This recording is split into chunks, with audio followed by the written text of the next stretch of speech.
തൃപ്രയാർ വാഴക്കുളം ശ്രീ സുബ്രഹ്മണ്യ സ്വാമി ക്ഷേത്രത്തിൽ മഹാഗണപതി ഹോമം നടന്നു. ക്ഷേത്രം മേൽശാന്തി താണിയത്ത് സുധൻ ശാന്തി, രാജു ശാന്തി, സുകേഷ് ശാന്തി എന്നിവർ കാർമ്മികത്വം വഹിച്ചു. ക്ഷേത്ര മുഖ്യ രക്ഷാധികാരി പി.കെ. സുഭാഷ് ചന്ദ്ര മാസ്റ്റർ, ക്ഷേത്ര committee working president A N. Siddhaprasad master, secretary E V. Dasharathan master, treasurer K K. Ganga Sreeraman, Shaji Pulikkal, E V N. Premdas, Ramdas Chukkoot, Ajith Prasad വാഴക്കുളത്ത്, വിമല ടീച്ചർ, രത്നവല്ലി ടീച്ചർ, തങ്കമണി ത്രിവിക്രമൻ എന്നിവർ നേതൃത്വം നൽകി.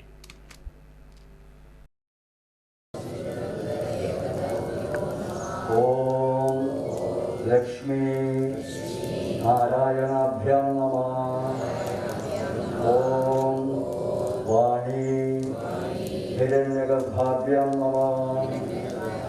ഓം ഉമാമഹേശ്വരാഭ്യാം നമഃ. ഓം സ്ഥലദേവതാഭ്യോ നമഃ.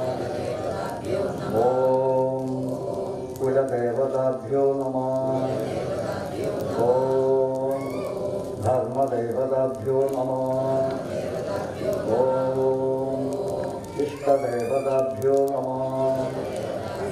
ഓം മാതാ പിതൃഭ്യോ